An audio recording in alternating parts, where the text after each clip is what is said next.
ناظرین، پچھلے چند دنوں سے آپ دیکھ رہے ہوں گے، آپ ضرور اس کا جو ہے نا اس کا ایک کمپیریٹو انالیسس کیجئے گا سوشل میڈیا کے اوپر، اور چند ایک میڈیا ہاؤسز اور ہمارے وہ صحافی دوست جو کچھ عرصہ پہلے تک موجودہ حکومت کی تعریفیں کر رہے تھے، عمران خان کے اوپر ان کی معاشی پالیسی کے حوالے سے ٹھیک ٹھاک تنقید کرتے ہمیں سنائی دیتے تھے، دکھائی دیتے تھے، وہ بھی اب ملک کے جو موجودہ معاشی حالات ہیں اس کے اوپر آپ کو آہوزار کرتے ہوئے سنائی دے رہے ہیں۔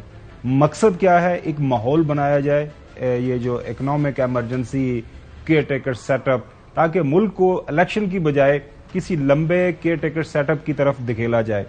اسی چیز کو میرے خیال میں پی ٹی آئی نے سینس کر لیا ہے، ظاہر ہے وہ بھی بیٹھ کے ساری چیزیں دیکھ رہے ہیں۔ فواد چودھری صاحب نے یہ جو ٹیکنوکریٹ جو سیٹ اپ کی باتیں ہیں، ظاہر ہے پالیسی کا بیان، اپنی جو پارٹی پالیسی ایک انہوں نے بیان کیا، سنیں وہ کیا فرما رہے ہیں۔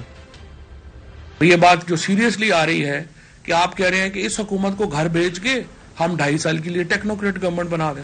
پاکستان کے مسئلے ایسے نہیں ہیں کہ یہاں پہ کوئی امپورٹڈ ٹیکنوکریٹ آ کے جو ہے وہ اس کو سالو کرنا شروع کر دے۔ تجربوں کے ہم مزید متحمل نہیں ہو سکتے۔ ٹیکنوکریٹک گورنمنٹ کا ہم بھرپور مزاحمت کریں گے، ہم آئین سے باہر جانے کی بھرپور مزاحمت کریں گے۔ کسی طور کے اوپر ہمیں آئین سے ماورا سسٹم جو ہے وہ منظور نہیں ہے۔ جی چوہدری صاحب، آپ کا کیا کامنٹ ہے؟ الیکشن کے علاوہ میرے نزدیک تو کوئی حل نہیں ہے، آپ بتائیں آپ کیا کہتے ہیں؟ الیکشن ہو رہے ہیں اور عمران خان گورنمنٹ بنائیں گے، جو عام انڈیکیٹرز ہے صوبے اور ملک سے۔ بہت شکریہ چوہدری صاحب، آج کے لیے اتنی۔ دیکھیں، ہماری رائے کے مطابق جو ہے آن گراؤنڈ جو آپ لوگوں سے بات کر رہے ہیں تو لوگ یہی کہہ رہے ہیں کہ جناب اعلیٰ واحد حل اس وقت ملک کے اندر ایک ہی ہے کہ آپ انتخابات کی طرف چلے جائیں، جتنی دیر کریں گے اتنا نقصان ہوگا۔ چوہدری صاحب، پچھلے 2-3 دنوں سے آپ یہ بات سن رہے ہیں، ابھی آپ نے ذکر بھی کیا ٹیکنوکریٹ۔ میں آپ کو یہ بتاتا ہوں اصل کہانی اس ٹیکنوکریٹ سیٹ اپ کے پیچھے ہے کیا۔ میری اطلاع کے مطابق موجودہ جو پی ڈی ایم کی حکومت ہے، خاص طور پر پاکستان مسلم لیگ نون جس کو لیڈ کر رہی ہے، وہ یہ کہہ رہے ہیں کہ بڑی اچھی بات ہے ٹیکنوکریٹ سیٹ اپ لے آئیں، اور لیکن یہ جو سیٹ اپ ہوگا یہ صرف 3 مہینوں کے لیے نہیں ہوگا۔ وہ تو کہہ رہے ہیں کہ کم از کم اس کو 6 مہینے دیں، لیکن اگر آپ اس کو سال، 1.5 سال، 2 سال تک بھی بڑھا سکتے ہیں تو اچھی بات ہے۔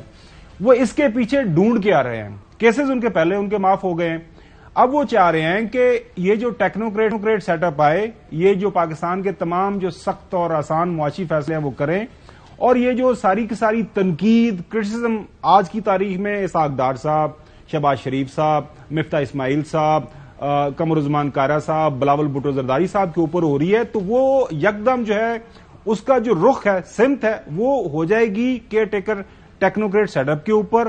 خان صاحب بیک گراؤنڈ میں چلے جائیں گے، اور پھر اس کے بعد ایک جو ہے 6 مہینے کے بعد چونکہ کرٹیسزم جو ہے وہ ٹیکنوکریٹ کے اوپر ہوگا، تو اس کے بعد ہمیں ایک لیول پلینگ فیلڈ مل جائے گی کہ دیکھیں جی ہم نے کیا کرنا، تو ہم تو چلے گئے تھے، آپ دیکھ لیں، یہ بھگت لیں، خان صاحب برا کر کے گئے تھے، ہمیں دوبارہ چانس دیں، ہم دوبارہ آئیں گے۔